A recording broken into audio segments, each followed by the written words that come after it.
Welcome to Elevate Ed for SC, a video podcast series exploring education transformation in South Carolina. I'm your host, Rashonda Pratt. If you believe that it's time to elevate the conversation from traditional reform ideas and move to a real transformation, then you're in the right place.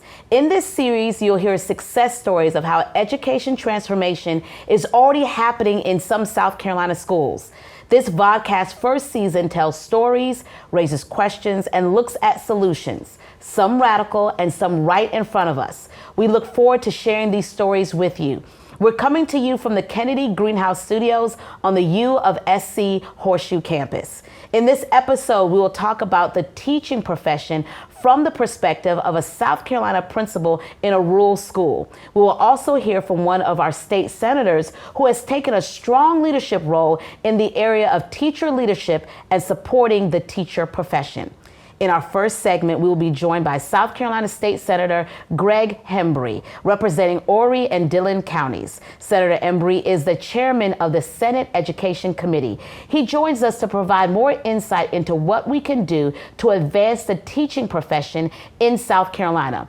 Also with us is a favorite, Dr. Barnett Berry, one of our regular contributors. Barnett is a research professor and senior director for policy and innovation at U of SC's College of Education. Senator Hembree and Barnett, thank you so much for joining us. It's a pleasure to be with you today. Thanks for having me on. Thank you for being a part of this conversation. So could you start by telling us about some of the work that you do with the Senate Committee as it surrounds education? Well, I've been chairman of the Senate Education Committee for 3 years, and anything that has to do with really zero to any graduate school, medical school or law school, and everything in between will come before our committee. So it's a very active committee, a lot of important work, sometimes some frustrating work, but it's just a blessing to have the opportunity to work in such an important space. So it's been, and I've got a terrific committee. I mean, the members, many of them have been on there for a very long time. They're all committed to education, providing a world-class education to our students here in South Carolina. So it's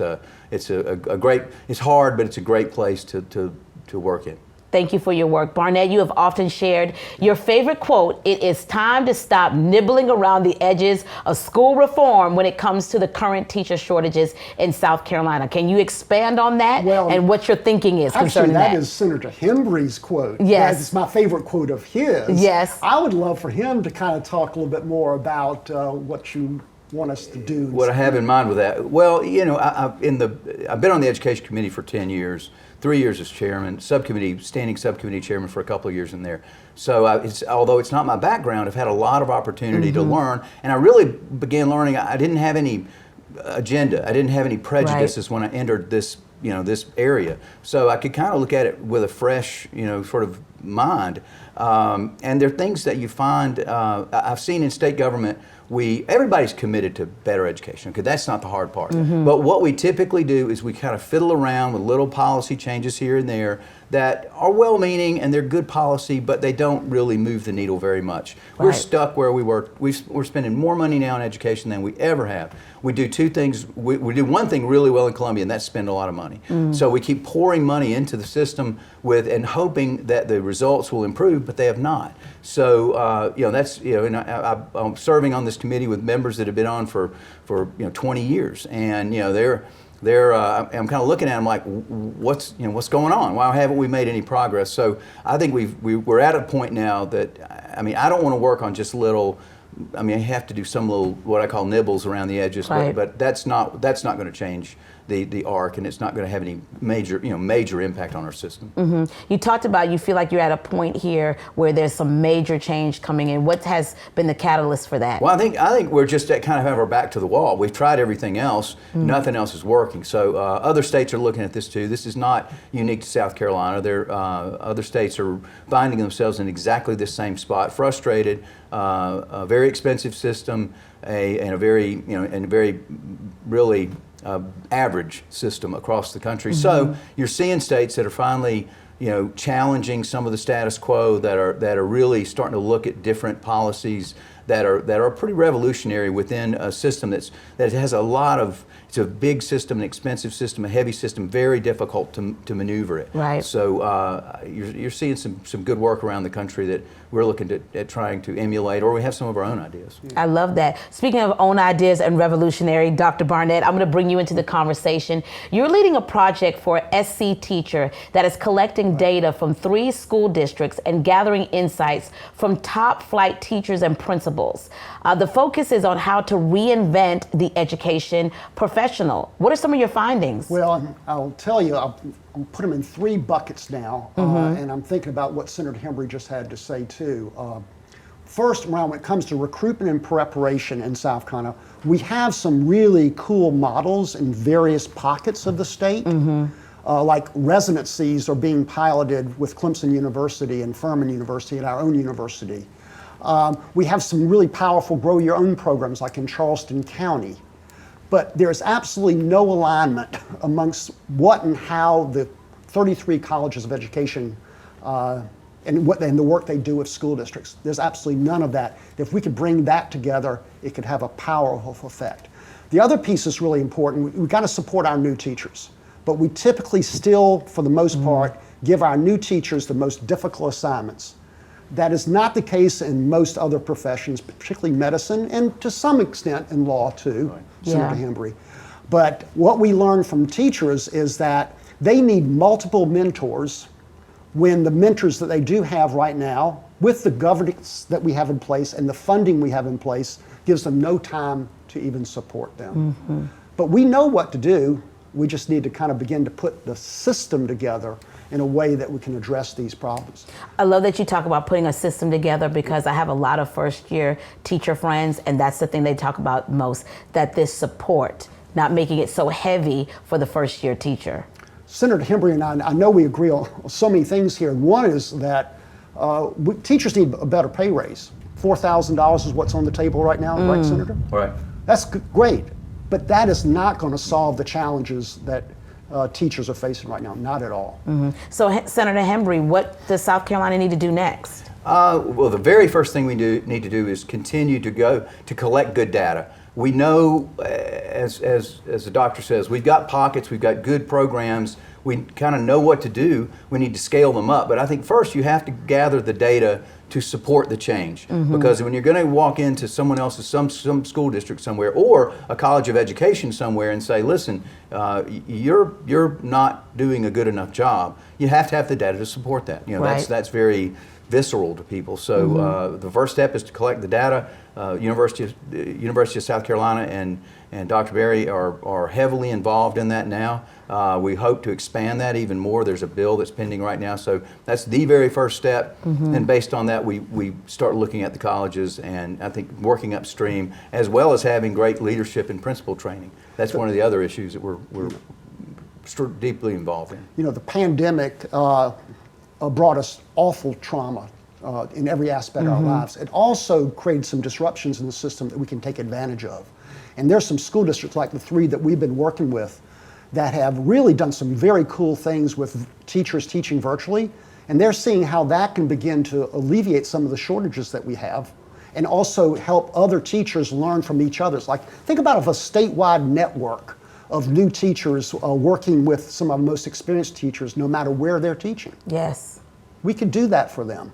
Do it virtually. We're set up to do it now. Yeah. Right. Absolutely. I love this conversation. Senator Hembree, thank you so much for joining us and being a part of this conversation. Happy to, anytime. Dr. Barnett, we always appreciate you being here. We're getting a new perspective, and thank you for joining us for this episode of Elevate Ed for SC. In the next segment, we welcome Alan Kirby, principal at Walker Gamble Elementary in Clarendon County.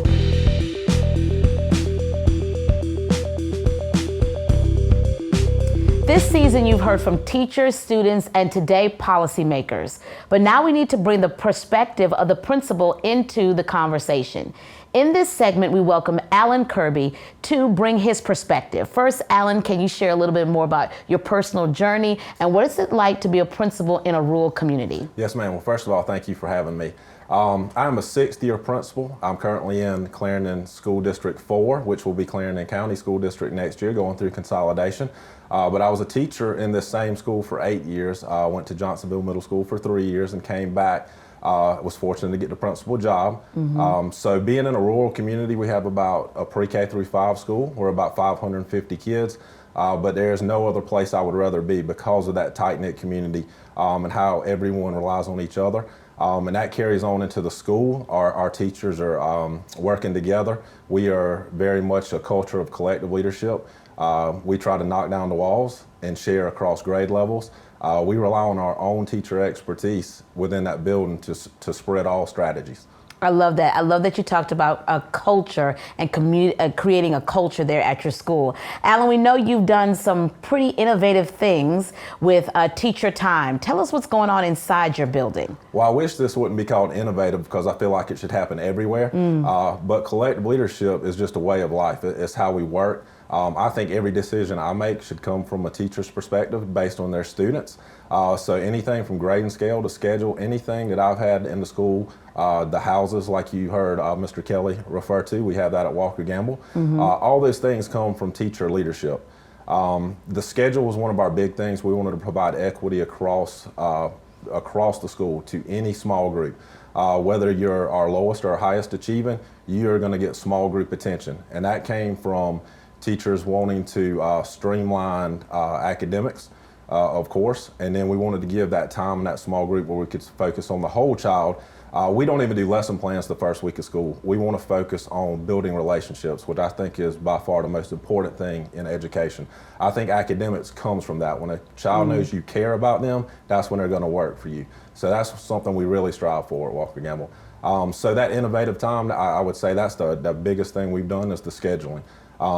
And that came from teacher feedback, like I said, just wanting to provide the quality education that they deserve. Well, kudos to you for leading that effort. You know, leadership guru John Maxwell says everything rises and falls on leadership. And so kudos to you for taking the lead and leading your team and your school in doing that. I would guess that a lot of that comes from having experience where someone poured into you as a principal and helped you with training. We talked in a previous segment with Senator Hembree about training for teachers. How important is it for us to train and equip our principals? I think that's vital. I learned a lot myself from working for wonderful superintendents. Dr. Connie Dennis was vital in collective leadership spreading throughout our school and our district. She was always supportive, even when we didn't know exactly what it was. She supported us and trusted our decisions. Even as an assistant principal for 3 years, I was in a new place. No one knew me, but Mr. Randy Smiley was a wonderful superintendent who just let me go and learn those things. So I think a principal program that gets you in there far more than an internship with like a mentor would be great. I think right now you get sporadic coaching, and I think if you had someone to rely on, I was in a small district where we only had a middle high school principal that was great, but everything you can't relate to an elementary school. So I think that mentor continuing after the first year, I think we need to keep it ongoing would be wonderful for principal programs. We heard a lot during this podcast about mentorship and the importance of mentorship, and you even echoing that as well. How do you help to mentor some of the other students and maybe future teachers or principals in your community? We do really well. I don't know if I mentioned this, but recruitment and retention at Walker Gamble, we are a rural school in Clarendon County, and like I said, we don't have a problem with recruitment and retention, and I think that comes with collective leadership and how everyone works together. We have people coming from bigger districts to work in our school, and I think that is attributed to class size. We try to keep them small so you could do the whole child education and give them what they deserve, but also giving them that time. My job as a principal is to get out of the way and trust their expertise.